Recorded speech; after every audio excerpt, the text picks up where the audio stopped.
¿Ok? Entonces, empezamos.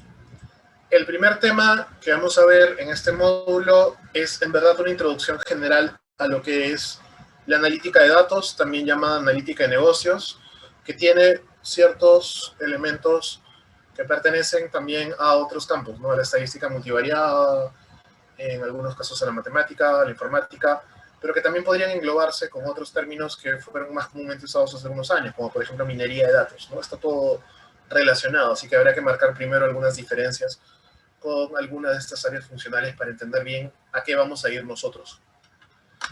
Entonces, mi primera diapositiva se basa en identificar tres conceptos que hoy en día están bastante en boga y se mencionan comúnmente, que tienen relación justamente con el tema, ¿no? Uno es el que particularmente vamos a desarrollar en este módulo, que es la analítica de datos, y otros que están relacionados son la ciencia de datos y Big Data. Entonces, lo primero que hay que establecer un poco es las diferencias que hay, ¿no? ¿Cuál es la característica principal de cada uno? Entender que no es lo mismo hablar de Big Data que hablar de Data Science, ni hablar de analítica de negocios. Sin embargo, hay una estrecha relación entre ellos, así que para eso lo primero es partir un poco de las definiciones, ¿no? Entonces, empezamos. Primera definición que tenemos acá, Data Science, o la ciencia de los datos, dice, es un campo que comprende de todo aquello que está relacionado a lo que es la preparación, ¿correcto? Limpieza y análisis de los datos. Esa es la ciencia de los datos, ¿correcto? En segundo lugar tenemos a Big Data. Cuando hablamos de Big Data dice, es algo, o sea, la definición es bastante más amplia, es algo que puede ser utilizado para analizar básicamente insights o descubrimientos que pueden llevarnos hacia una mejor toma de decisiones y tomar movimientos de negocio estratégicos más asertivos, ¿no? Y finalmente la última, y luego pasaremos a compararlos, que es la analítica de datos, que dice, involucra el descubrimiento automático de ciertos hallazgos en la información, pero referido específicamente a ciertos conjuntos de datos, como también supone el uso de queries o búsquedas y procedimientos de agregación de datos, ¿no? Son, digamos, que las definiciones genéricas, que podrán ver ustedes que son un poco ambiguas en algún caso, porque en verdad las fronteras de cada uno de ellos muchas veces no están tan claramente establecidas y muchas veces las labores en estas tres áreas funcionales tienen una estrecha relación por esa naturaleza, pero sí tienen ciertas características que son distintivas de cada uno, ¿no?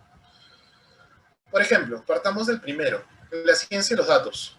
Data Science se enfoca más en el uso de cualquier tipo de herramienta y por eso es que un profesional de ciencia de los datos no es que necesariamente provenga de una carrera de pregrado en particular, sino que muchas veces parten de múltiples enfoques.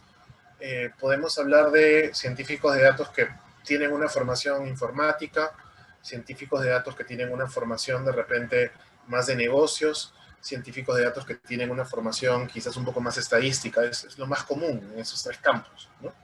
En verdad son todas las herramientas que nos pueden llevar a tratar de encontrar simplemente patrones o hallazgos en la información, mientras que al mismo tiempo procuramos los mecanismos y los conocimientos adecuados para trabajar con lo que es el establecimiento de repositorios de datos. Esa es la ciencia de datos, ¿no? O sea, se encarga de las fuentes de información y también de generar hallazgos.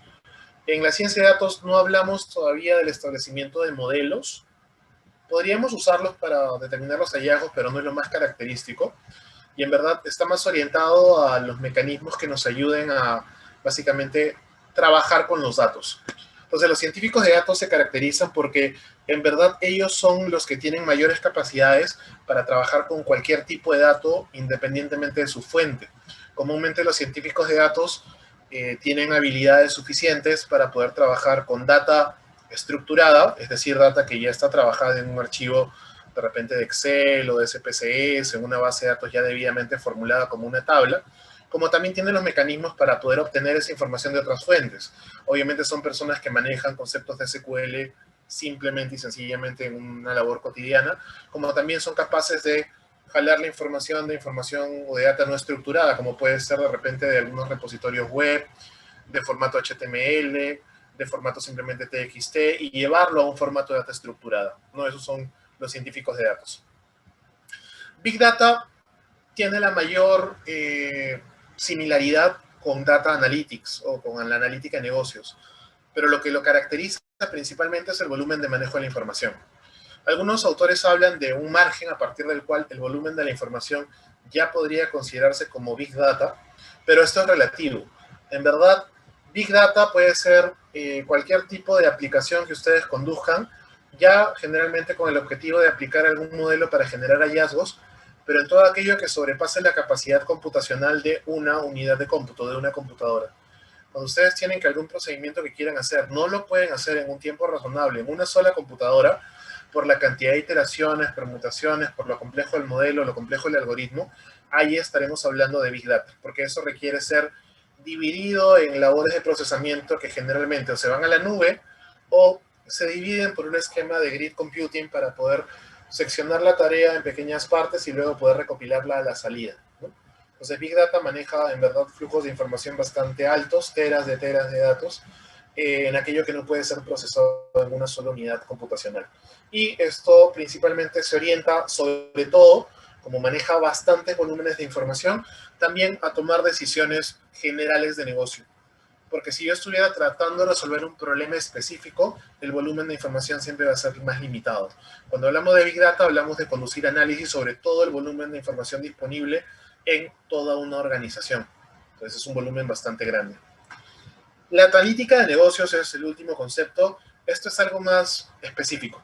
Lo que lo caracteriza es que obviamente la analítica de negocios siempre se puede correr o se puede obtener un resultado en un procesamiento específico en una unidad computacional y aparte tiene lo característico que es que trabaja siempre sobre la base de datos estructurada. O sea, para hablar de analítica de negocios partimos de una base de datos que alguien ya nos ha dado. Podríamos hacer el query, pero preferiblemente ya nos dan la base de datos a partir de un query establecido, generado con necesidades de información que nosotros hemos reportado. Y lo otro que lo caracteriza por sobre encima de todos los demás es el hecho de que la analítica de negocios siempre está orientada a formular modelos sobre estos conjuntos de datos limitados, pero con el objetivo de atender alguna necesidad específica de negocio y resolver un problema. O sea, es más una herramienta para la formulación de modelos como instrumento de alcanzar la respuesta o obtener un resultado sobre la base de un cuestionamiento que tengamos en algún aspecto específico del negocio. ¿Correcto? Entonces, es algo más del día a día, es algo más de una aplicación focalizada en comparación con los anteriores, ¿no? Entonces, este curso, ¿en qué se va a basar? En la analítica de negocios. Vamos a aprender a cómo establecer modelos, pero que respondan a necesidades que son necesidades comunes de negocio, para tratar de aplicar herramientas que nos lleven a poder brindar soluciones en contextos focalizados. Esa es la diferencia fundamental, ¿correcto? Vamos a ver entonces de que en verdad el tipo de industria que aplica cada uno de estos, en función del volumen de información, de la complejidad del negocio, es un poco distinto. Y eso me lleva a la segunda diapositiva. ¿Dónde se aplican principalmente algoritmos relacionados con data science? En industrias que manejan volúmenes generalmente grandes de información, pero donde la fuente de información generalmente es data no estructurada, como por ejemplo información generada a partir de búsquedas de internet que se almacena en páginas web, muchas veces en formatos nativos de información, TXT o incluso HTML, búsquedas obtenidas a partir de, en general, diferentes buscadores de recomendaciones, o también a partir de publicidad disponible en internet, ¿no? Entonces aquí estamos hablando con el manejo de información no estructurada, y la aplicación de Data Science será para convertirla en información estructurada y mantenerla en ese estado para que luego puedan hacerse aplicaciones de desarrollo de modelos posteriores.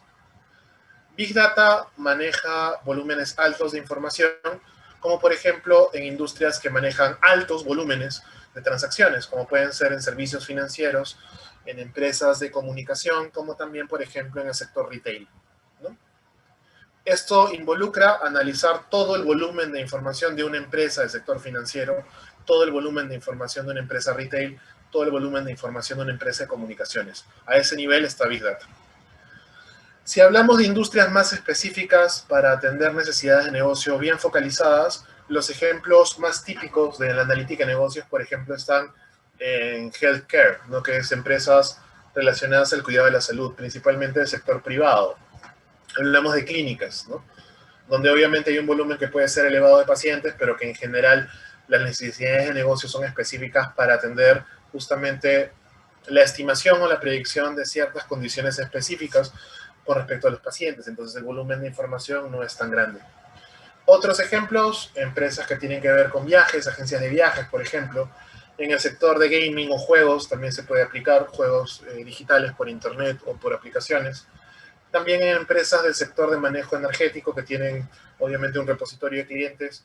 La estructura de las variables que pueden permutar o tener es limitada en contraste con empresas más grandes como el retail o servicios financieros. Por lo tanto, generalmente los modelos de analítica de negocios se aplican para resolver aspectos muy específicos. Esto no quiere decir que yo no pueda aplicar analítica de negocios en una empresa financiera o en una empresa retail. Lo puedo hacer.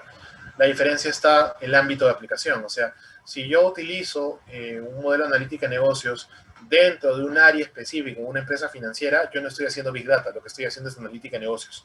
Pero si yo hablo de trabajar estructuralmente con todo el volumen de la información para ver qué puedo hallar, ahí estoy hablando de Big Data. Entonces, el enfoque es distinto. En el caso de la analítica de negocios, ustedes entran con un objetivo claro para formular un modelo. En el caso de Big Data, trabajan altos volúmenes de información para determinar hallazgos que se puedan obtener a partir del comportamiento de los datos. Es distinto, ¿correcto? Con respecto a esto, entonces, también las habilidades o skills que se requieren en cada caso son básicamente distintas, con ciertas similitudes en algunas partes, pero digamos que cada uno de estos tipos de profesionales tiene habilidades que son específicas para cada contexto, ¿no? Por ejemplo, el científico de los datos va a trabajar con data no estructurada. ¿Qué necesita? Necesita un manejo de código mucho más grande que el que podría requerir un analista de Big Data o un analista de analítica de negocios, ¿no? Entonces, ¿qué requiere? Obviamente requiere como base fundamental el conocer Python. Sin Python no hace nada. Requiere también manejar sentencias SQL, básicamente tanto para hacer queries como para hacer modificaciones en estructura de base de datos. Requiere también la interfase hacia poder comunicar los datos, llevar transferencia de datos y relacionar también con conjuntos grandes de datos en la información estructurada. Requiere tener conocimiento de Hadoop, requiere conocimiento a profundidad de algún software estadístico que trabaje sobre volúmenes de información, como pueden ser el SAS, porque trabaja bajo queries y no bajo tablas, o el propio R, que también se podría utilizar en este contexto. Y lo fundamental es que tiene que tener mucha experiencia con el manejo de data no estructurada, ¿no? Una persona que le den una fuente de información con data no estructurada, separada por coma, por tabulaciones, por otros formatos, incluso codificada, y él fácilmente puede convertirla en información resumible en una tabla. Esa es la característica fundamental de un científico de datos, ¿no? El especialista de Big Data, como se enfoca más que todo en el volumen grande de manejo de información, obviamente tiene que tener el manejo de algún software, tiene que saber de ciencia computacional, pero al mismo tiempo, como su objetivo es tratar de generar insights para hacer recomendaciones generales sobre un rubro de negocio, requiere también, por sobre todo, tener herramientas o habilidades justamente en ese negocio, conocer las variables importantes, entender básicamente cada variable de la base de datos del tipo de rubro a qué se refiere, qué variables podrían estar relacionadas en la generación de la información, porque no solamente tiene que aplicar un método matemático, sino que tiene que interpretar el resultado del hallazgo de la información, lo cual supone creatividad y herramientas analíticas para poder entender la información, pero también herramientas matemáticas y estadísticas para tener una comprensión de la significancia de lo que arrojen los métodos que se puedan aplicar. Y finalmente, el analista de negocio tiene que tener herramientas de programación básicas, tiene que tener conocimientos estadísticos claros y matemáticos también, conocimientos de machine learning, de envoltura de datos, también skills para poder comunicar básicamente y poder mostrar datos, por ejemplo, reducción dimensional o herramientas para presentación de tablas y de gráficos que son muy útiles. Y finalmente, tiene que tener algo que se conoce como intuición de los datos, ¿no? Tiene que tener una idea clara de cuáles son las potenciales variables que podrían ser más importantes para el manejo de un cierto modelo, y eso viene en verdad de la experiencia práctica, tanto del negocio como del manejo de modelos previamente, porque él se va a enfocar sobre todo en obtener resultados específicos.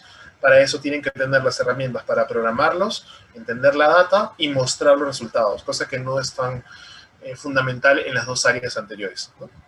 Entonces, estas son las herramientas que nosotros deberíamos poder adquirir si queremos enfocarnos en ser personas que trabajen con analítica de negocios o analítica de datos. He colocado como complemento a la clase un pequeño video que explica de forma similar, con algunos esquemas un poco gráficos bastante amigables, la diferencia entre estos tres. Está colocado como enlace en la diapositiva, así que esto lo podrían ver después de la clase si quieren complementar un poco más la diferencia entre estos tres conceptos, ¿no? Pero es complementario a lo que ya hemos discutido. La idea de estas primeras diapositivas es hacer entender un poco la diferencia entre los tres y ver que lo que nosotros vamos a hacer para este módulo es solamente centrarnos en el último, en la analítica básicamente de negocios. Y aún centrándonos en la analítica de negocios, la analítica de negocios supone el conocimiento de muchos modelos. Por esquemas de alcance de tiempo, obviamente, como solamente tenemos 5 sesiones programadas, en verdad vamos a ver nosotros solamente la aplicación práctica de 3 modelos. Hay muchos más, pero digamos que los 3 que vamos a ver constituyen una especie de columna vertebral básica introductoria hacia el tema, así que nos van a dar capacidades interesantes en el sentido de poder plantear al menos algunos modelos predictivos y de clasificación que son útiles y fácilmente entendibles, que es la característica principal de las 3 herramientas de modelamiento que vamos a aplicar. Entonces, dicho esto y trabajando en base a este preámbulo, vamos a entrar ahora a ver ya lo que son elementos propios de la analítica de negocios y sobre eso establecer qué es lo que nosotros deberíamos lograr conseguir luego de haber visto básicamente este concepto y ver cómo tratar de llevarlo hacia una aplicación práctica, ¿no? Entonces, vamos a ver algunos conceptos. El primer concepto en general es enfocarnos nuevamente en lo que es la analítica de negocios para, digamos que terminar de aterrizar el concepto claramente y tenerlo claramente identificado, ¿no? A ver, ¿qué es la analítica de negocios? En una definición un poco más amplia. La analítica de negocios se enfoca en el procesamiento y en la ejecución de análisis estadístico en conjunto de datos existentes. Los analistas se concentran en crear métodos para capturar, procesar y organizar la información para descubrir evidencias importantes en cómo resolver los problemas actuales y cómo determinar la mejor forma de presentar los datos. O sea, todo lo que he dicho resumido ahí, ¿no? Una traducción más simple está un poco más abajo, que dice, de manera más simple, el campo de la analítica de negocios está dirigido, y esta es la característica fundamental, esta es la parte más importante de la definición, está dirigido a la resolución de problemas, que es lo que lo caracteriza y lo diferencia de los otros dos campos anteriores. Data Science no está orientado a la resolución de problemas, Big Data tampoco está orientado a la resolución de problemas. Solamente la analítica de negocios es aquella que se enfoca en la resolución de problemas, ¿correcto? Para preguntas a las que no se les conoce respuesta, ¿no? La definición de un problema. Está enfocado en producir resultados que puedan dirigirse inmediatamente al descubrimiento de mejoras. O sea, está estrechamente relacionado también con otros temas muy comunes en el día a día en las empresas, como por ejemplo la mejora continua, la mejora de procesos, ¿correcto? Solamente que en verdad es una mejora que se obtiene a partir del análisis de conjuntos delimitados y finitos de información para atender necesidades de negocio, ¿no? Entonces, de todo lo que está en esta diapo, que es lo fundamentalmente importante, el concepto. Analítica de negocios, lo principal es la resolución de problemas. O sea, es la herramienta para resolver problemas, ¿no? Eso es lo principal. Vamos a ver cuál es la secuencia de pasos que se debería seguir para poder establecer un modelo, ¿no? Entonces, a esto se le llama como el proceso de análisis de datos. ¿Cuál es este proceso? El proceso sigue estos pasos, son 6 pasos. Primero, seleccionamos el conjunto de datos. Luego, analizamos las propiedades de los datos. Luego, transformamos el conjunto de datos de entrada. Luego, seleccionamos y aplicamos la o las técnicas de minería de datos. Finalmente, extraemos conocimiento y al final interpretamos y evaluamos los datos. ¿Bien? Entonces, cualquier proyecto de analítica de negocios se va a centrar en tener estos 6 momentos definidos. Vamos a ir viendo a detalle cada uno de ellos para identificar qué es lo que yo debo hacer en cada uno, qué herramientas se manejan en cada uno y vamos a entender que hay una secuencia lógica detrás del establecimiento del modelo de analítica de negocios. Empezamos. Selección del conjunto de datos. Hemos dicho que en la definición de la analítica de negocios, nosotros partimos del hecho de que en verdad tenemos un conjunto de datos delimitado, ¿correcto? Ese conjunto de datos delimitados se va a llamar base de datos, ¿correcto? Y esta base de datos debería corresponder a la data que nosotros necesitamos para resolver el problema que está planteado. Recuerden que la analítica de negocios parte de un problema, ¿no? Entonces lo que dice esta etapa es, tanto en lo que se refiere a las variables objetivo, aquellas que se quieren predecir, calcular o inferir, como a las variables independientes, las que sirven para hacer el cálculo proceso, como posiblemente al muestreo de los registros disponibles. Eso es lo primero, ¿no? Entonces, aquí hay que establecer conductualmente ciertos momentos. Aquí estamos hablando del proceso de construcción de un modelo, pero hay algo que en verdad lo antecede un poco, que es lo que mencionábamos en la diapositiva anterior, que era el establecimiento de la resolución de un problema. Entonces, si yo estoy recurriendo a la analítica de negocios, es porque en el fondo tengo algún problema que yo supongo, sé, estimo o sospecho de alguna forma que puedo resolver con datos, ¿no? Si esa condición inicial no existe, no estaríamos discutiendo la aplicación de un modelo de analítica de negocios. Entonces, tiene que haber un problema, ¿correcto? Ese problema se basa en casuística de alguna función de negocio que nosotros tengamos. Vamos a ponernos en un contexto específico, ¿no? Ejemplo cualquiera, sector bancario, ¿ya? Yo, por ejemplo, trabajo en el área que se encarga de, por ejemplo, atender las solicitudes de crédito de diferentes clientes, ¿no?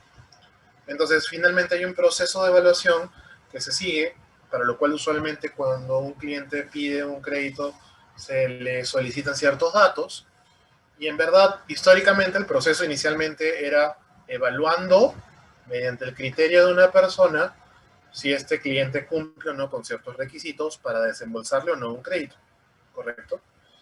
Entonces, históricamente lo que ocurría, inicialmente antes de los últimos 30 años, creo, el tema dependía mucho de un tema de criterio, ¿no? La experiencia que tenía el analista de riesgos en evaluar si se cumplían o no estas condiciones. Y esto funciona bien cuando los clientes son clientes grandes, ¿no? Donde la importancia de la decisión individual con criterio tiene un peso prioritario. Pero cuando hablamos de montos más pequeños, hablamos de una banca minorista de repente clientes que son comunes del día a día, que van a una agencia a presentar una solicitud. Cuando el negocio crece, el banco es grande, entonces ya el volumen de solicitud de crédito que recibe es abismalmente grande. Entonces pensar en que vamos a necesitar un montón de personas con criterio para evaluar es todo un problema porque los criterios pueden diferir, está la experiencia de cada uno, cómo pondere cada uno de los volúmenes de información que tenga, el historial crediticio del cliente, qué aspecto predispone o supone que es más importante unos que otros. Entonces surge una necesidad específica que es trabajar con el establecimiento de un modelo para que pueda sustituir a este criterio, ¿correcto? Ese modelo, ¿qué necesita? Ese modelo necesita tener información histórica de lo que antes se hizo, porque lo que antes se hizo seguía los criterios que yo quiero seguir tomando para tomar la decisión. Pero lo que ahora quiero hacer es automatizarlo. Entonces se crea un espacio en el cual necesito algo, que es darle una respuesta al cliente, pero necesito que el proceso sea automatizado, sea rápido y que no sea sesgado. Entonces lo que hago es tomar la información disponible de créditos que yo ya he otorgado y también de créditos que yo he denegado, ¿no? Entonces, como mi objetivo es finalmente saber qué hacer con cada cliente, eso me lleva a dos posibles respuestas. O le doy o no le doy el crédito, ¿correcto? Estamos trabajando nosotros con un modelo que podría ser trabajado como un modelo de estimación de una variable target que es prácticamente dicotómica o binaria, ceros y unos, como también trabajarlo con un modelo de clusterización o clasificación solamente con dos grupos, ¿no? Cualquiera de los dos esquemas yo puedo tomar. Pero en ambos casos lo que me queda claro es que lo que a mí me importa es saber si le doy o no le doy, ¿correcto? Entonces, en ese sentido, mi necesidad de negocio establece lo que yo necesito hacer Y eso se traduce en buscar la información histórica, que es la base de datos, y eso establece también cuál es la variable objetivo. La variable objetivo sería, dentro de la base de datos histórica que yo tengo de desembolsos de crédito, la respuesta al crédito, a la solicitud de crédito, que es 1 si le dieron o 0 si no le dieron. Esa sería la variable objetivo, ¿correcto? Entonces, en la selección del conjunto de datos, ustedes tendrían que decir, área de sistemas, por favor, dame la información de todas las solicitudes de crédito que prestaron los clientes en el último año o 2 años, dame la información con todos los campos que registraron en las solicitudes de crédito que presentaron y sobre todo quiero tener, obviamente, aparte de todo eso, el resultado de la evaluación de crédito, si es que le dan o no le dan el crédito. Esa es la selección del conjunto de datos, ¿no? Que ustedes sean capaces de identificar qué información necesitan, poder pedirla al área de sistemas o mejor aún, si es que la información obviamente en su empresa está interconectada, que tengan la capacidad de hacer los queries necesarios para poder encontrar esa información y generar esa tabla, ¿no? Lo que corresponde en su caso. En cuyo caso, la respuesta al desembolso del crédito, que es la binaria, sería la target, y todo el resto de variables que el cliente declara en una solicitud de crédito serían las variables independientes, ¿no? Desde variables textuales, como pueden ser el nombre, la dirección y otras más, como variables que son ya un poco más de naturaleza categórica y también variables continuas, ¿no? Variables categóricas como, por ejemplo, ¿cuáles? Distrito residencia, ¿no? Por ejemplo, ¿no? O otras más, como podrían ser de repente nivel de instrucción, estado civil, ¿correcto? A variables numéricas discretas, como por ejemplo, ¿cuál? La edad, número de hijos, ¿correcto? O de repente número de tarjetas afiliadas que tiene su tarjeta principal, si es que tiene una línea de tarjeta de crédito con el banco, ¿no? O variables numéricas continuas, como pueden ser, si el cliente declaró la información también de sus ingresos, el monto de ingreso mensual del cliente, ¿no? O si jala la información también de repente del sistema financiero, porcentaje de endeudamiento que tiene el cliente con respecto a todas las líneas de crédito que tenga, ¿no? O si quieren ustedes llenar a otras variables categóricas, también podría ser comportamiento de cumplimiento financiero con sus obligaciones en los últimos 12 meses. Pues todo eso se puede traducir en una base de datos, solamente tienen que saber bien qué solicitar. El qué variables puedan servir para estimar el desembolso del crédito ya dependerá un poco de la experiencia de negocio que tenga el analista, pero también de lo que los propios métodos van a proponer, ¿no? Esa es la primera fase. La última parte dice también como posiblemente al muestreo de los registros disponibles. Y ahí entramos a otro tema que también es muy interesante discutir, que muchas veces, a veces se pasa por alto, ¿no? Tenemos una base de datos que nos han proporcionado y entonces lo siguiente es ver cuántos datos utilizamos, ¿no? Esta pregunta debería llevarnos hacia pregrado, algunos años atrás o muchos años atrás, y quizás pensar en que tenemos que refrescar nuestros conceptos de estadística, de muestreo, de población y todo lo demás, ¿no?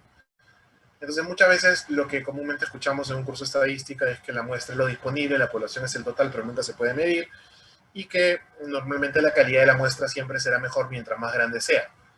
Lo cual es estadísticamente cierto, pero para efectos de la analítica de negocios no siempre será lo que más nos convenga, ¿correcto? ¿Por qué? Pensemos en que queremos construir un modelo, como en el ejemplo anterior que yo les di. El ejemplo anterior que yo les di, que es el caso en el cual yo quiero estimar a partir de la información disponible si le voy a dar o no le voy a dar un desembolso de crédito a un cliente, si le voy a dar o no le voy a dar el crédito, encaja en un tipo de análisis de casos en analítica de negocios que se llama la construcción de modelos supervisados. O sea, acá lo clave es modelo supervisado. ¿Por qué se llama modelo supervisado? Porque existe una variable target que tiene un desempeño histórico. La variable target es el desembolso del crédito e históricamente yo tengo sus valores. Por lo tanto, lo que yo quiero hacer es construir un modelo para estimarla, ¿correcto? Por lo tanto, es un modelo supervisado. Existen otros tipos de modelos, que son los modelos no supervisados, pero esos se aplican para otro tipo de contextos o coyunturas. Por ejemplo, solamente para citarles una y que lo puedan entender por comparación con respecto al otro ejemplo, imaginemos que ahora su necesidad de negocio es diferente, ¿no? Yo tengo una empresa, digamos que no manejo ahorita ninguna segmentación específica de mis clientes, tengo a todos mis clientes, pero me interesaría poder trabajarlos por segmentos. Obviamente tratando de formar segmentos donde los clientes que se parezcan estén agrupados, ¿no? Pero como yo no tengo información de una segmentación previa, no los tengo clasificados y por lo tanto es imposible que exista una variable target previa. Pero igual ustedes quieren hacer la segmentación. En ese caso necesitan un modelo, pero no hay información histórica de una target. A eso se le llama modelo no supervisado. Entonces, este tema que está al final de discutir sobre el muestreo de los datos obedece principalmente a la primera categoría, al caso de los modelos supervisados. ¿Qué es lo que ocurre? El error en el cual podemos caer a veces cuando somos nuevos en el tema es pensar nuevamente en lo que les dije, ¿no? Que mientras más información yo tenga, entonces mejor es, porque un modelo con más información es más robusto, estima mejor, tiene menos error, estadísticamente es más confiable y bla, bla, bla, todo lo demás, ¿no? Pero en verdad, ustedes tienen que pensar en el contexto de que ese modelo ustedes lo quieren aplicar. Entonces, supongamos que ustedes utilizan toda la data disponible para hacer su modelo. Ok, utilizo toda mi data, eso quiere decir que utilizo las variables de entrada o input para estimar a la variable target y finalmente llego a un modelo matemático, estadístico o algorítmico lógico o alguna cosa. Tal que ese constructo me dice si yo le meto las input, cuál debe ser la target. ¿Correcto? Ya lo construí, ya está. Ahí está mi modelo. ¿Correcto? Entonces, ¿cuál es el tema? ¿Cómo sé si mi modelo es bueno? ¿Cómo evaluaría yo mi modelo? Si yo me he gastado todos los datos para construirlo, no tengo otro mecanismo más que saber si es bueno probándolo. Y entonces, como ya utilicé todos los datos, yo voy a tener que esperar a que nuevos clientes soliciten su crédito para que tengan nuevas variables input que no he utilizado antes, meterlas al modelo, obtener un resultado, pero todavía no lo puedo implementar en el negocio. Tengo que ver si ese resultado está bien o mal. ¿Qué tendría que hacer nuevamente? Esperar que los analistas de riesgo de crédito vuelvan a evaluar esas solicitudes, que den un dictamen y compararlo con el dictamen de mi modelo, para ver si coincide o no, y ver cuál es la tasa de errores, ¿no? ¿Cuál sería la tasa de errores en ese caso? Los errores estarían dados por aquellos desembolsos de créditos que son aprobados por el modelo, pero desaprobados por los analistas, y lo contrario, aquellos solicitudes que son probablemente desaprobadas por el modelo, pero que el analista los aprueba. ¿Qué supone esto? Tener que medir más datos y esperar más tiempo. Una cosa que caracteriza a cualquier mejora, sea esto una mejora analítica por análisis de datos o una mejora de procesos o cualquier tipo de mejora, es que ustedes están haciendo una mejora porque quieren corregir algo y no pueden darse el lujo de perder tiempo. Por lo tanto, no pueden consumir todos los datos solamente para encontrar un modelo.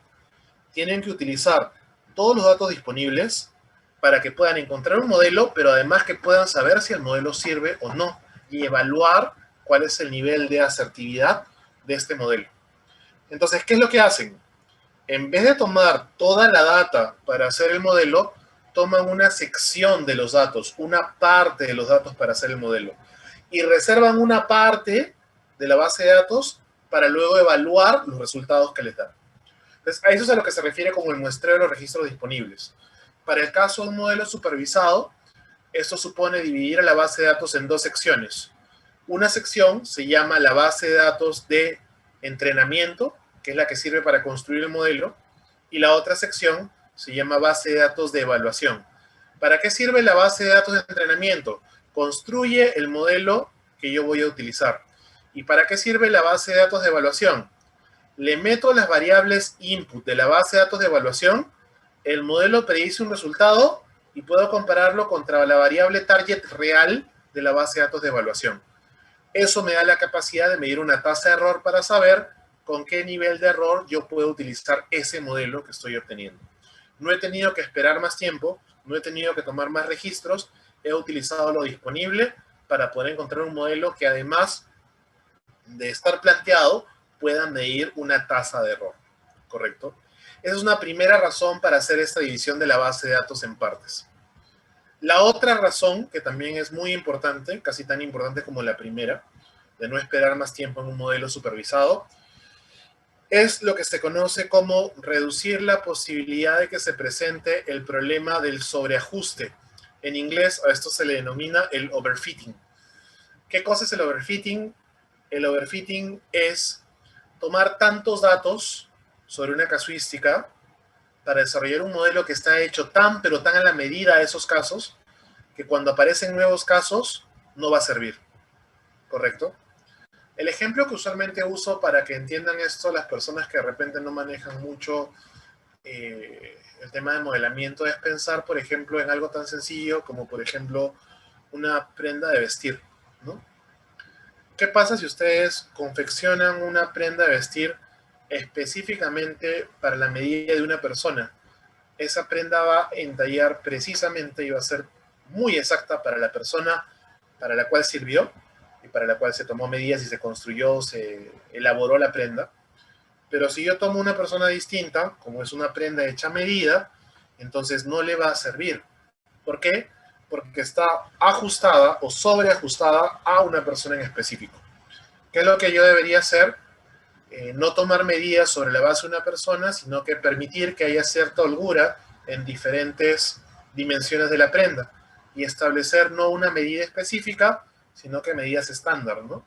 Tallas, no sé, S o XS, M, L, XL, de tal manera de que tengo 5 mediciones diferentes para un contexto, un grupo de personas, pero como son mediciones desarrolladas o prendas desarrolladas sobre medidas promedios o generales, entonces esto me va a permitir que tengan mayores posibilidades de que a varias personas le entre un M, o a varias personas le entre un L, o a varias personas le entre alguna otra talla, ¿no? Quizás tenga que refaccionar alguna de las partes y se podrá hacer un pequeño ajuste, pero por lo general es posible hacer que la prenda sea útil. Algo similar ocurre con los modelos de analítica de negocios. Si ustedes utilizan todos los datos, es como hacerlo tan específico para un solo caso. Si ustedes toman menos datos, el modelo va a ser más general. Al ser más general, es más probable que les arroje una tasa de error que sea más adecuada cuando evalúen casos que no se han utilizado para su construcción. Y eso se consigue dividiendo la base de datos también en entrenamiento y en evaluación. Para cerrar esta parte, ¿qué es lo que se recomienda? Porque estoy diciendo hay que dividirlo, pero ustedes me dirán, ya, ¿cuánto mando a cada parte? Lo que se recomienda, y es solamente un margen referencial, es tomar una división 70-30 en estructura. 70% para entrenamiento, se preserva una mayoría para el entrenamiento, pero sin que sea el total de los datos, de tal manera que el modelo todavía puede ser general. Y un 30%, que no es la mayoría, pero que es significativo, para tener una medida de evaluación, que es la tasa de error, que sea lo suficientemente asertiva para dar una estimación de la capacidad de predicción que tiene el modelo. El 70-30 es la estructura comúnmente usada, ¿no? ¿Podría variar alrededor de eso? Sí, pero lo recomendado es 70-30, al menos en un esquema básico. Hay algunas variantes, ¿ya? Pero lo común es que sea un 70-30, ¿no? Que justamente está respondiendo a la pregunta de Jesús, ¿no? Profesor, buenas noches. Para el tamaño del modelo, ¿cuál es la distribución que se suele hacer entre el entrenamiento y la evaluación? Lo más común es 70-30, es lo más común, ¿no? Ya. Sigamos. Esta es la primera etapa, nada más. Segunda etapa. Suponiendo que yo ya tengo la base de datos que le he pedido en función de la necesidad de negocio que tengo, ahora voy a analizar sus propiedades. Es tratar de entender a los datos, ver su comportamiento. Aquí entran por sobre todo las herramientas que son herramientas gráficas o herramientas visuales, ¿no? ¿Qué es lo que se busca básicamente acá? Lo que se busca es poder encontrar hallazgos gráficos en la información, que algunos servirán para lo que es la preparación de la data final, como por ejemplo gráficos como el boxplot o el diagrama de caja, que me sirven para ver la distribución de los datos y también los datos que pueden ser raros, como también los gráficos de corrida, que me sirven para ver si la data es completa, como gráficos de relación, como pueden ser de repente los diagramas de dispersión, las matrices, diagramas de dispersión u otros gráficos más. O sea, la idea es utilizar todas las herramientas gráficas que ustedes tienen a su disposición para poder básicamente evaluar la posibilidad de poder encontrar hallazgos que me sirvan para luego tomar decisiones, tanto para el preprocesamiento, que es previo a la aplicación del modelo, como también para una selección de quizás el modelo más adecuado o una selección de las mejores variables, ¿no? Aquí van a utilizar desde lo que ustedes conocen previamente, de algunos cursos que de repente han revisado en pregrado, como son gráficos sencillos, como es el histograma, el diagrama de dispersión, lo mismo que mencioné antes, que es el boxplot, hasta gráficos que son ya un poco más propios de la herramienta a aplicar dentro de la estadística multivariada y un conjunto de gráficos que son muy útiles para la analítica de negocios. Creo que los más importantes que podría citar ahorita, que igual los veremos en la siguiente clase, son, por ejemplo, el diagrama de coordenadas paralelo, que sirve para ver relaciones entre variables en una base de datos, sin importar cuántas variables tenga la base de datos, o gráficos de calor, que sirven para ver la homogeneidad de los datos y las posibilidades de clusterización, que ya son más específicos del modelamiento que en sí del análisis propiamente del comportamiento univariado de los datos. Entonces, acá esto está muy relacionado de forma específica con la necesidad de negocio que tengan y con las características que tengan en los datos proporcionados en la base de datos, ¿no? Siguiente punto. A eso se le llama la transformación del conjunto de datos de entrada. Se realizarán o se realizará de diversas formas en función del análisis previo, con el objetivo de prepararlo para aplicar la técnica de minería de datos que mejor se adapte a los datos y al problema. A este paso también se le conoce como preprocesamiento de datos. En verdad, el nombre preprocesamiento de datos es el más adecuado en este caso, ¿no? ¿Qué es el preprocesamiento? Cuando me dan a mí la base de datos, o en teoría yo hago el query para obtener la base de datos, podría ser que tenga la suerte de que la base de datos esté en perfectas condiciones, ¿no? O sea, ustedes han trabajado de alguna forma directa o indirectamente antes con bases de datos y saben que a veces las bases de datos tienen problemas, ¿no? ¿Qué es lo más común que pueden encontrar en una base de datos en términos de problemas? De repente encuentro que hay huecos en la base de datos. Puede pasar. Como de repente encuentro que hay registros que no son muy coherentes con lo que estoy midiendo en la base de datos. También puede pasar.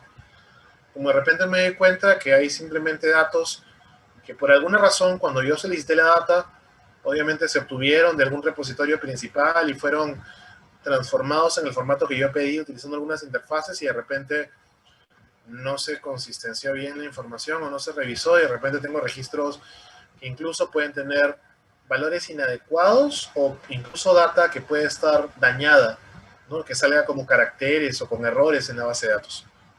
Entonces, obviamente yo no puedo aplicar un modelo en esas condiciones porque hay registros que no me van a servir. Entonces, ¿qué es lo que voy a hacer? Dentro del preprocesamiento, un primer momento muy importante es el análisis de los niveles de faltabilidad. Tengo que ver para cada variable de la base de datos, entiendo que las variables están en columnas, columna a columna, tengo que ver cuáles son los niveles de faltabilidad para tomar decisiones, ¿no? La faltabilidad es todo un tema aparte en la analítica de negocios, podríamos dedicarle una clase entera, pero como noción simplemente lo que tenemos que entender es que yo no puedo trabajar con data faltante, tengo que hacer algo. O elimino esas variables, o elimino esos registros, o de alguna forma completo o parcho la faltabilidad si es hasta un nivel adecuado, ¿correcto? Los rangos usuales de faltabilidad generalmente se cortan en 3 porcentajes, 1, 5 y 15%. Por debajo de 1% es faltabilidad trivial, no me va a hacer daño, suprimo los registros y se acabó. Entre 1 y 5% se dice que la faltabilidad es solucionable por métodos simples, tan simples como reemplazar a cada dato faltante como por el promedio, por la mediana o de repente por la moda del valor en su columna. Eso es entre 1 y 5%. Pero tengo que hacer algo, no lo puedo trabajar así, tengo que completarlo. Si estoy entre 5 y 15%, ya no puedo yo trabajar con completar por el promedio, completar por la mediana, porque voy a sesgar toda mi información. Así que si yo estoy entre 5 y 15%, todavía puedo hacer un completado, solamente que el completado que voy a hacer requerirá que yo utilice métodos complejos, que necesite la ayuda de algunos métodos complejos para poder trabajar, ¿correcto? Si están más allá de 15%, ya no vale la pena que hagan nada. O sea, si les falta más del 15% de información de una variable, lo más sano es prescindir de esa variable. No la utilicen. Quítenla de la base de datos. Porque si ustedes tratan de completarla, en verdad va a ser más perjudicial el completado que la información que podrían sacar de ella. Porque están incurriendo en una posibilidad significativamente relevante de cometer sesgos cuando analicen la información. Ese es un primer punto que se trata en el preprocesamiento, lo que es el completado de los datos, ¿correcto? ¿Qué más? Aparte del completado de los datos. Lo otro es los datos que son raros, ¿no? Por ejemplo, por ahí ustedes solicitan una base de datos, le dan la base de datos y encuentran de que están trabajando variables como, por ejemplo, el nivel de ingresos, y hay una persona que se diferencia de los demás por al menos 3 o 4 dígitos, ¿no? Es extraño. O de repente ustedes están analizando la edad de las personas y por ahí tienen registros de personas que están debajo de edad mínima, debajo de 18 años, o tienen registros de personas que tienen, no sé, 120 años. O sea, algo pasó con la información ahí, ¿no? Pueden ser errores, o puede ser de que de repente son casos muy, muy particulares. ¿Qué hacen en ese caso? Utilizan herramientas, primero, para poder detectar a esos valores extraños a lo largo de toda la base de datos y de forma conjunta, y luego deciden qué hacer con esos casos. Lo más común es retirarlos. ¿Por qué?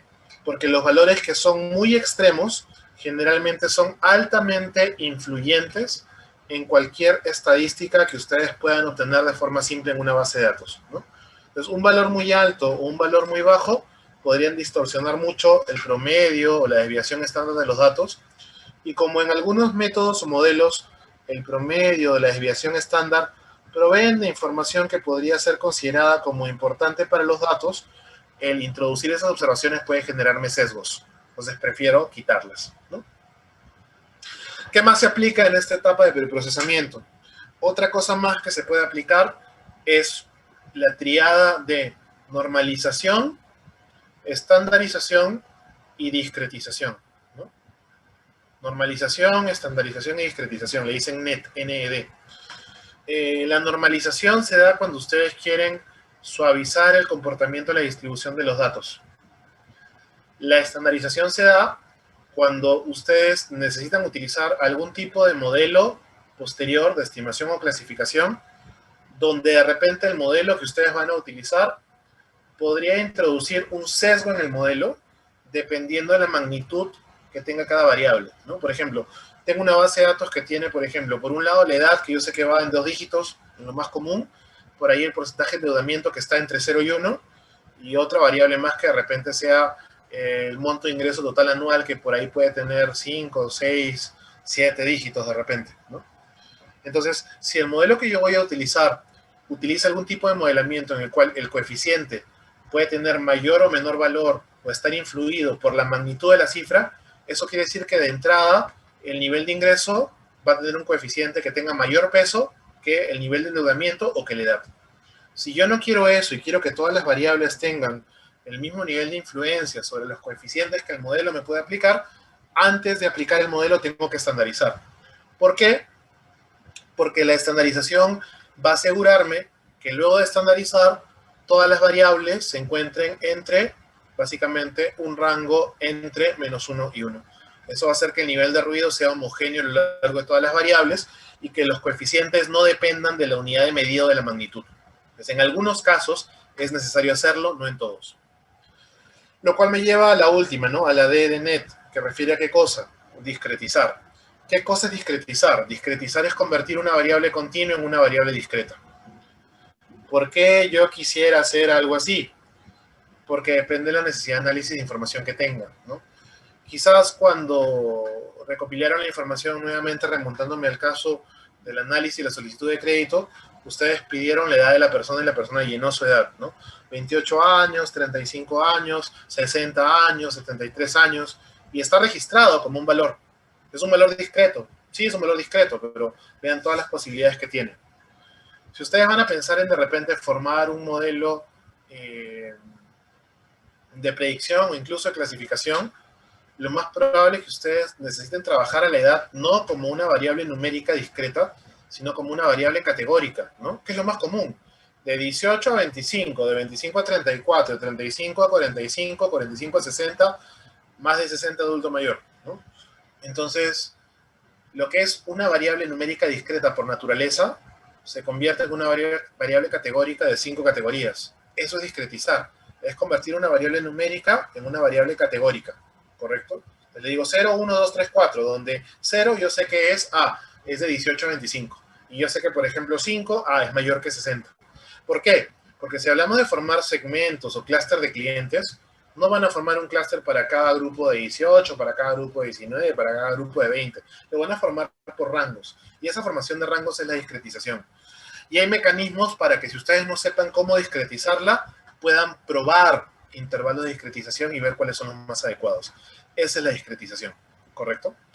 Entonces, esta última es la última posible técnica que se puede utilizar y luego de aplicar completado de faltantes, tratamiento de outliers, normalización se aplica, estandarización se aplica y discretización si la necesitan, tienen una base de datos que difiere de la base de datos original, la han transformado.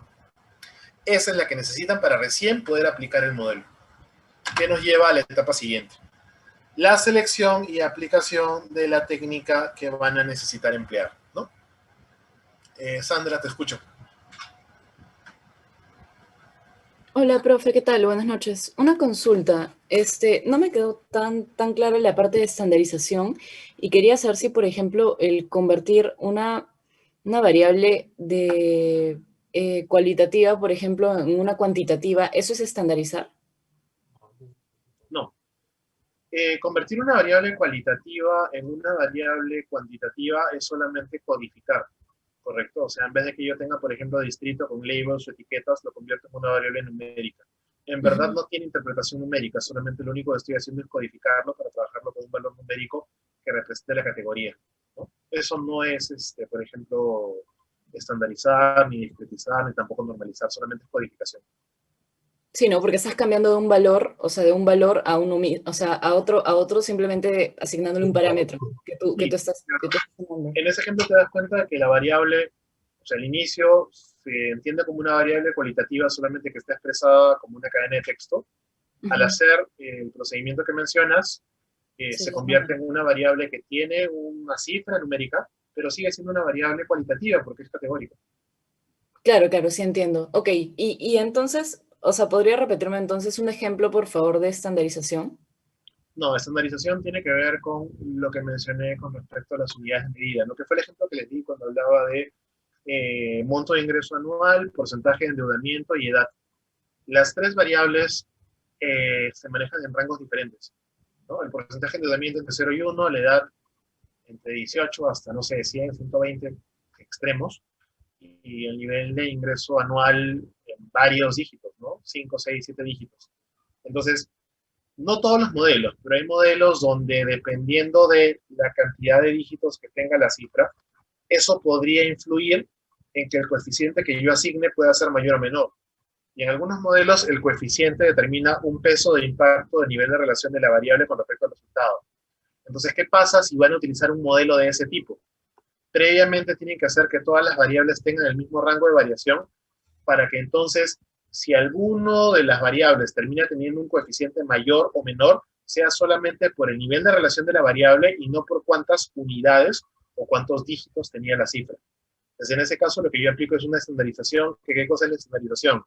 A cada valor numérico le quito su media y lo divido sobre su desviación, porque eso me asegura de que la media de esa variable estandarizada va a ser cero y su desviación estándar va a ser uno, lo cual hace que sea homogénea. Y eso quita el sesgo de la unidad de medida o la cantidad de dígitos en algún modelo que pueda priorizar por ese tema al momento de asignar el peso del coeficiente que utiliza, ¿no? Eso es estandarizado. Ah, ok, entiendo. Eso va más con la naturaleza de la variable que yo estoy usando, ¿no? No es que yo le esté dando por un rango, sino por la naturaleza de la variable de por sí, ¿no? O sea que justamente lo que dice, las unidades de medida que puedo estar usando en cada una, que puede ser distinta, ¿no? Y está relacionado con dos cosas. Una es la que mencionas, que es la naturaleza de la variable en el sentido de cuántos dígitos pueda tener y en qué espacio se mueva su rango. Y el otro es también pensando con respecto al modelo que voy a aplicar. Hay modelos que tienen un sesgo por la cantidad de dígitos y por el rango. Hay modelos que no lo tienen. Si tú sabes que vas a aplicar un modelo que no tiene sesgo o no tiene como definición en sus supuestos, que es sensible a la cantidad de dígitos, no sería necesaria la estandarización. Pero si también vas a aplicar un modelo en el cual sí haya un posible sesgo, dependiendo de básicamente cuántas unidades tenga la variable a entrar, ahí sí sería necesaria la estandarización. En algunos casos, incluso si vas a aplicar varios modelos, tienes que trabajar con dos bases de datos, la base de datos estandarizada y la base de datos sin estandarizar. La base de datos sin estandarizar lo utilizas en el modelo que no tiene sesgos y la base de datos estandarizada lo utilizas en el modelo donde sí el coeficiente se puede distorsionar con una unidad de medida. Ya, entiendo, profe. Gracias. Listo. Ya. Entonces, eso era con respecto al tema anterior, ¿no? Una vez que tenemos la base de datos lista, lo siguiente es el tema de seleccionar los modelos, ¿no? Entonces, al inicio, cuando estábamos hablando de la necesidad de negocio, hablábamos un poco de lo que era el objetivo, ¿correcto? Les mencioné un ejemplo que era el tema de la evaluación de la solicitud de crédito que derivaba finalmente en obtener una respuesta, sí o no. Les hablé de otro ejemplo que, por ejemplo, para la redundancia, refería a un tema de saber, por ejemplo, por primera vez, cómo segmentar a mis clientes, ¿no? Generalmente la necesidad de negocio que ustedes tengan se puede clasificar en tres posibles categorías, siendo las dos primeras las más comunes. Primera posibilidad, que ustedes necesiten hacer un modelo predictivo. ¿Qué es lo que caracteriza a un modelo predictivo? Lo que caracteriza a un modelo predictivo es que yo necesito estimar, ¿correcto? Necesito estimar el valor de una variable. Cuando yo necesito estimar el valor de una variable, estoy hablando de un modelo predictivo. Por ejemplo, quiero estimar cuánto monto darle de ampliación de línea de crédito a un conjunto de clientes en la siguiente campaña. Como quiero estimar el monto de la ampliación de la línea de crédito, y la línea de crédito es una variable numérica continua, entonces estoy hablando de un modelo de predicción, ¿no? Otro ejemplo más. Quiero saber básicamente, por ejemplo, en función de la información que tenga disponible, a qué clientes darle un beneficio o no darle un beneficio. Pues también es un modelo predictivo, solamente que la variable target no es una variable numérica continua, sino que se entendería como una variable categórica. Modelo de clasificación. El modelo de clasificación es el segundo caso, el segundo objetivo de la analítica de negocios, y tiene que ver con el hecho de necesitar dividir a los registros en grupos, ¿correcto? Entonces, cuando yo quiero segmentar a mis clientes, y ahí tengo dos posibilidades, ¿no? Segmentarlos, dado que no existe una segmentación previa, que sería un modelo no supervisado, o evaluar la segmentación que tengo. Porque si yo ya tengo una segmentación previa, en mi base de datos en algún lado existe una columna que me dice a qué segmento pertenece cada cliente. Entonces, otra cosa que yo podría hacer es ver qué tan buena es esa segmentación. En ese caso, yo construiría un modelo de segmentación, pero que tiene una target, porque ya existe la segmentación histórica. Eso sería un modelo de clasificación supervisado. Obviamente, los modelos predictivos siempre son supervisados. Los modelos de clasificación pueden ser supervisados o no supervisados. Lo que caracteriza la clasificación es que quiero formar grupos o clusters, ¿correcto? El tercer objetivo es menos frecuente. Se habla de un objetivo que incluso no está mencionado en la diapositiva, que es simplemente el tratar de encontrar relaciones importantes en la información. Ya sea para establecer algún tipo de condicionamiento entre los datos, hablar de lo que se conoce como patrones conductuales, o también para saber qué variables pueden ser las más importantes en el contexto de otras, ¿no? Y eso también puede ser un objetivo. Ahora, ¿por qué no se incluye en esta diapositiva y por qué no se menciona incluso como un objetivo aparte?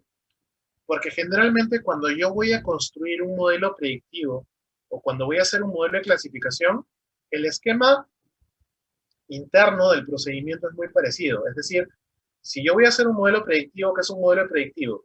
Es decir, Y es una función de algunas X. Eso es un modelo predictivo.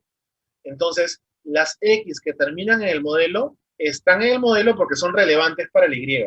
Entonces, cuando yo hago un modelo predictivo, de por sí, aunque no lo quiera, ya estoy identificando cuáles son las variables importantes para la variable de salida. Y si hago un modelo de segmentación o de clasificación, ocurre exactamente lo mismo. Un modelo de clasificación, ¿qué cosa es?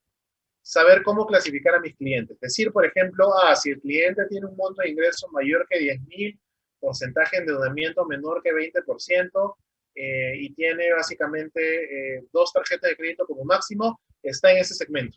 Entonces, ¿qué cosa es lo que he hecho? Decir que 3 variables me van a servir para clasificar al cliente. ¿Qué quiere decir eso?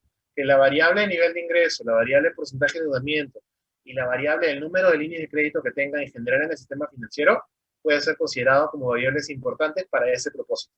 Entonces, muchas veces ese tercer objetivo de por sí está metido en los 2 primeros, por eso es que muchas veces no se habla de forma parte de ese tercer objetivo.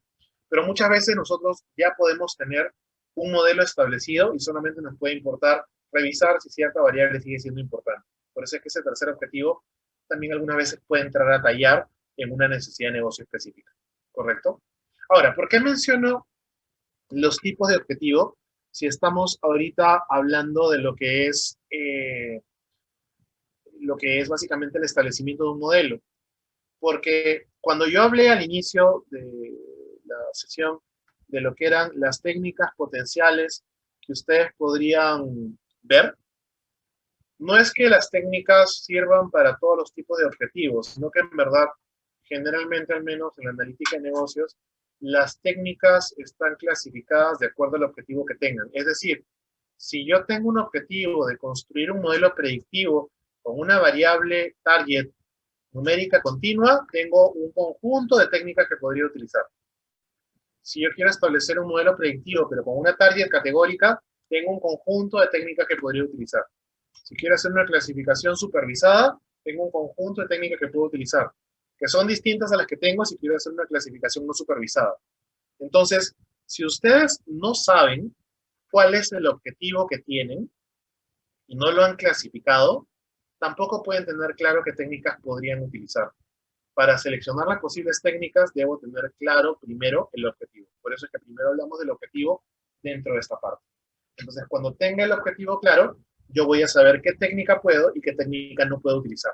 Entonces, yo digo, voy a hacer la estimación de la línea de crédito del cliente. Esto es un modelo predictivo de una variable numérica continua. Puedo utilizar estas 7 técnicas. Escogeré 2, 3 y las utilizo. Pero no, ahora lo que yo quiero hacer es, por primera vez, quiero armar la segmentación de los clientes de mi empresa. Entonces, como es la primera vez, voy a hacer una clasificación no supervisada. Entonces voy y veo, las técnicas que puedo utilizar son estas. O sea, me da un referente a las posibles técnicas que voy a hacer. ¿Correcto?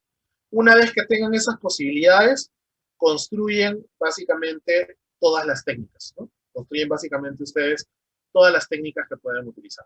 Y van a correr generalmente en la construcción de algún modelo analítica de negocios.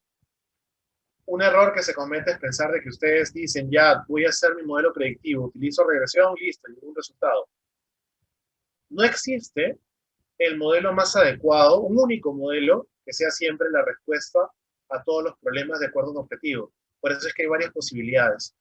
Entonces, en verdad, el modelo más adecuado siempre depende de la naturaleza y el comportamiento de sus datos. Como no lo tienen claro al inicio, lo que ustedes deberían hacer es probar una gama de modelos, formularlos, construirlos, y luego que tengan varios modelos, seleccionar el mejor. ¿Y cómo lo van a hacer? Porque siempre que ustedes apliquen una clasificación o una predicción que sea supervisada, van a poder hacer ese último paso que mencionamos hace unos minutos atrás, que era el de calcular las tasas de error. Entonces, mi mejor modelo será el que me ofrezca la menor tasa de error. Entonces, siempre yo trato de quedarme con lo mejor, que será el mejor modelo, por lo tanto tengo que evaluar varios, no voy a evaluar solamente uno. Correcto. Pues acá construyo no uno, sino que varios modelos. Una vez que yo tenga los modelos construidos, lo que yo voy a hacer es sacar, ¿correcto?, una salida de estos modelos. Entonces, lo que dice esta etapa es, mediante una técnica de minería de datos, se obtiene un modelo de conocimiento que representa patrones de comportamiento observados en los valores de las variables del problema o relaciones de asociación entre dichas variables. También pueden usarse, lo que dije, varias técnicas a la vez para generar diferentes modelos, obtener sus resultados, aunque, como dice acá, y hay una observación bien importante, a veces las técnicas pueden obligar a un preprocesado diferente de los datos, ¿correcto? Un preprocesamiento diferente de los datos. Entonces, pueden haber técnicas que requieran, por ejemplo, estandarización y técnicas que no.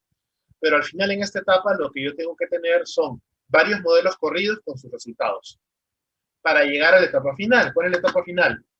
La etapa final es hacer una interpretación y evaluación de los datos de salida. Lo primero que voy a hacer es básicamente validar los resultados. Voy a hacer una validación de los resultados. ¿Qué significa esto? Ver qué modelos son adecuados o no de acuerdo al valor real de la target, para lo cual ya no voy a utilizar la base de datos de entrenamiento, sino que utilizaré la base de datos de evaluación. Y una vez que tenga los modelos que son válidos, entre ellos voy a cotejar por las tasas de error que me ofrece cada uno de ellos y me quedaré con aquel que me ofrezca el mejor ajuste, ¿no? Eso es el escenario ideal. Pero ¿qué cosa también podría pasar? Podría pasar que de repente ustedes utilizan 2, 3 modelos y al final ninguno pasa una validación. Si eso ocurre, tienen que probar con nuevos modelos o retroceder a alguna etapa anterior para revisar qué posible error pueden haber cometido. Esto sobre todo será frecuente las primeras veces que ustedes establezcan proyectos de análisis de datos.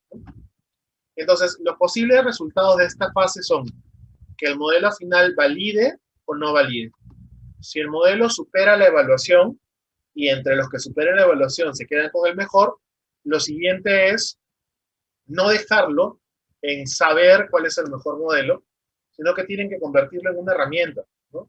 En el contexto que discutimos, ya ustedes analizaron la información de los créditos previamente desembolsados y negados en función de la evaluación que hicieron un conjunto de analistas de riesgo, y ahora quieren construir un modelo. Ya tienen el modelo, o sea, matemáticamente tienen desembolso del crédito, está en función de monto de ingreso mensual, nivel de endeudamiento, edad, distrito y, por ejemplo, no sé, antigüedad, ¿no?, del cliente en la entidad bancaria, ¿no? Esos son sus criterios. Ella tiene un modelo matemático. Ustedes no le van a decir al analista de riesgo de evaluación de la solicitud de crédito, ya utiliza Y es igual a 5 veces X1 más 7 veces X2 menos 0.3 X3 más la raíz cuadrada de X4. No le van a decir eso, ¿correcto? Ustedes lo que le tienen que dar es la solución para que él simplemente diga, cliente, regístrame estos datos, yo le doy un clic y te digo sí o no. Eso es lo que ustedes deberían desarrollar. Entonces, ¿qué supone esto? Ya que ustedes descubriendo el modelo puedan conversar con el área de sistemas, que debería ser la encargada de poder desarrollar un aplicativo o una interfase, o los sistemas que actualmente utilicen las personas que probablemente estén en las agencias o en todo caso en el área de evaluación de riesgo crediticio, para que ellos puedan recabar la información de los formularios que llenan los clientes, probablemente formularios digitales o web que llenan los clientes, donde declaran toda su información, y que puedan simplemente enmascarar ese modelo como una fórmula detrás de una interfaz de software para que las personas simplemente den un clic y obtengan un resultado que les diga sí o no. Eso es incorporar la solución del modelo analítica de negocios ya en el ritmo de vida común de la empresa, que es a lo que se debería llegar si la solución debe ser implementada. No quedarse en una fórmula, eso no sirve en la función del día a día, sino que convertirlo en una aplicación que sea básicamente implementable. Y en caso de que no supere la evaluación, ¿qué podemos hacer? O probamos otras posibles técnicas, yo les dije, ¿no? Dependiendo del objetivo de la analítica de negocios, tienen 7, 8, 9, 10 técnicas, ¿no? Entonces, al inicio, de repente, las primeras veces que yo construyo un modelo, probaré 2 o 3. A medida que yo tenga más experiencia, voy a probar 4, 5, 6, 7 y va a ser mucho más rápido. Ya lo voy a poder hacer. Mientras más técnicas yo pruebe, mayores posibilidades tengo de encontrar un mejor modelo. Probablemente el error podría ser al inicio que no provee la cantidad de técnicas suficientes. Es un error que se comete cuando comenzamos en este tema, ¿no? Y lo otro que también puede pasar es que de repente en alguna etapa no hicieron bien las cosas, ¿no? De repente dijeron, no es necesario discretizar esta variable, la manejo como numérica continua. y al final tenían demasiados casos por tipificar y en verdad les hubiera servido mucho más discretizarlo, ¿no? O de repente dijeron, bueno, la faltabilidad está en 3%, ya igual, o sea, analiza, ¿no? Y de repente perjudicó a la estimación de parámetros para algunos de los modelos que hicieron. O de repente no sacaron bien los outliers, o de repente sacaron demasiados outliers. Entonces, hay tantas fases en el preprocesamiento que son muy importantes y que son críticas, y que en verdad pueden haberlas, de repente no haberlas hecho de la mejor manera. Nuevamente, sobre todo las primeras veces que ustedes conducen estos modelos. ¿Qué va a pasar con el tiempo si ustedes comienzan a desarrollar modelos de forma continua? Lo que va a pasar con el tiempo es que van a tener más experiencia y van a saber cuál es el estándar de cómo deberían hacer las cosas. Y a veces ya cuando hagan algunas cosas, van a seguir avanzando porque de repente el tiempo los apremia para llegar a una solución, pero se pueden quedar ahí con la espinita de no estoy seguro si esto que hice fue lo mejor. Entonces, si en algún momento llegan a una solución que no necesariamente es favorable, ¿qué podrían hacer? Decir, yo sabía que esto de repente no era lo mejor. Entonces, no tengo que desechar todo mi proyecto y todas las fases, sino que retrocedo una o dos etapas y digo, ok, esto lo hago de diferente forma, por lo tanto la siguiente fase se modifica y obviamente mi modelo va a cambiar. Y entonces, solamente retrocediendo algunas etapas y corrigiendo algunas fases, pueden llegar a encontrar una nueva solución y de repente ahora sí podría ser viable, ¿no? Entonces, ya con la experiencia, no de negocio, sino con la experiencia del uso de la construcción de modelos, ya pueden ser, digamos que, un poco más diestros en el sentido de identificar los posibles errores que se cometen, y eso los puede llevar a poder corregir los modelos de forma bastante más rápida, y obviamente comparado con el inicio, porque obviamente hay una curva de aprendizaje detrás, ¿no? Dentro de todas estas fases, regresando a la diapositiva anterior, de entre todas estas fases, ¿cuál es la fase más importante? ¿Cuál es la que consume más tiempo entre todas estas fases? La más importante y la que consume más tiempo es la 3, ¿correcto? Preprocesar los datos es lo más crítico y es lo más pesado, complicado, tedioso, difícil. Tratar con los outliers es todo un tema, requiere ciertas habilidades. Identificar básicamente los faltantes y su tratamiento es complicado. Todas las posibilidades que nos da, estandarizar o no estandarizar, discretizar o no discretizar, es todo un mundo. Entonces, generalmente en un proyecto de este tipo, de establecimiento de un modelo de analítica de negocios, tranquilamente esta fase puede consumir por sí sola 50% de todo el tiempo del proyecto. Entonces, también es un error muy común entrar optimistamente a la construcción de modelos y pensar que para mañana van a tener el modelo. No va a ser así. El modelo lo tendrán de acá a algunas semanas, algunos meses, porque lo primero que van a tener que asegurar es que esta fase se haga bien. Si esta fase se hace bien, va a ser más fácil obtener un resultado viable. Eso está demostrado, ¿no? Porque la calidad de los datos aumenta con un buen preprocesamiento. Y además, configuran mejor la aplicabilidad de los datos al modelo si respetan los supuestos que el modelo tiene. Las técnicas como la normalización, estandarización y discretización pueden ayudarme bastante en eso. Entonces, la fase clave o más importante es la 3, y es la que consume también más tiempo. La aplicación de modelos o la corrida de modelos le hace un software. Ustedes solamente tienen que decir, mete a esta variable, dame resultado. Eso se corre en segundos y si es muy grande, en minutos, no más allá que eso. Entonces, el consumo de tiempo para la obtención de resultados, una vez que saben los modelos que van a aplicar, es inmediato. Es la fase más rápida, ¿correcto? Esta es la más lenta y la más rápida. Son 8:30, vamos a hacer el break. Entonces, tomamos ahorita el break y continuamos alrededor de las 8:46, 8:47 aproximadamente, continuamos, ¿ya? Entonces, hacemos el break ahora, seguimos dentro de 15 minutos.